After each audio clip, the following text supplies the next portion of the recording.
So the calming corners in our classroom are used to regulate the children's emotions. So in the beginning of the year, we like to talk a lot about how we have a lot of big emotions, little emotions. Some of those emotions could be sad, angry, maybe we're overly excited, maybe we have a little bit too much energy. So one of my favorite tools that we use back here that I think goes well with all of the emotions is this guy right here. So the kids are able to use this to kind of let any sort of emotion out.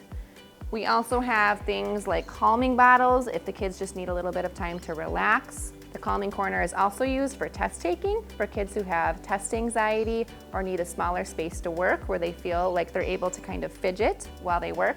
Another thing that's great back here is we have a lot of different poses the kids can do, so we talk about breathing techniques and how that really helps our body calm down. The calming corners have impacted my students' social and emotional health by making them feel like they have a safe place to go. I feel like when they come to the calming corner, they know it's just them and they have the tools here they can use. They're not being judged. They're using those tools to calm down. And I feel like it's really creating a better place for their mental health. Story from the calming corner that really comes to mind is I have a kid this year who has really bad test anxiety. He is a very smart kid and he was just having trouble with his tests. So I said, we should really utilize the calming corner to help with this. So anytime we take a test or something where he gets nervous, he comes back here, he'll usually grab the orange chair, and this is the favorite to use. So he'll take his test back here and he'll kind of just fidget with our poppet while he does that, and if he needs a break, he's able to get a new tool to use during his test taking. And it just creates that safe space for him where he feels like not all eyes are on him and he has the tools to use to help him with his test. So the calming corner is a safe space for processing emotions because all of the tools in here, they are safe. For example, they're soft, so if we're feeling angry, this isn't gonna hurt anybody, and we just talk about keeping everything in this corner. This is a place where we can let our emotions out in a positive way.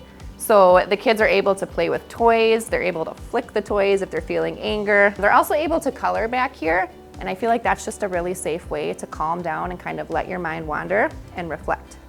We love partnering with Thumbs Up because they are a leader in our community on mental health. And in ISD 728, working on mental health is a priority for us, and it's really important for us to have our community behind us in the work that we do. And so Thumbs Up has been instrumental in us making decisions and moving initiatives forward to meet those mental health needs as a part of our strategic plan. Thumbs Up has worked with us kind of lockstep in addressing the needs of our students related to suicide prevention. Our calming corners, which we're talking about here today, have been an important piece because, as our teacher who talked to us today, Ms. Schwartz, talked about, it's really about regulating emotions and skills, and it is a lifelong skill that our students need. And with suicide prevention, they have been helpful in providing resources, education around best practices and how do we respond to situations with suicide, and also being that pulse on the community and where people are at, what they're feeling, thinking, what they're hearing. And that's really important to us as we work to prevent suicide and as we also work to respond to the unfortunate events of suicide that have happened in our district.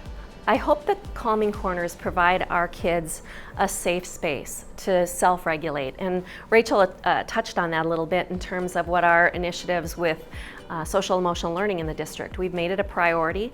These skills are imperative. They're just as important, if not more important, than academics. And two of the pieces of social awareness or social emotional learning include self-regulation and also self-awareness. And that's what you get when you're sitting in this space. You're getting that opportunity to notice when you're feeling a little bit of anxiety, to notice when maybe your heart starts pounding a little bit more and you need a place to go.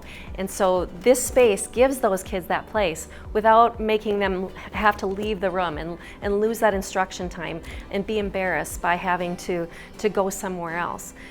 It's such a huge skill. A lot of times as adults we struggle with our own ability to self-regulate. And so if we can teach them at the youngest ages, it provides them such an amazing opportunity that they don't get anywhere else.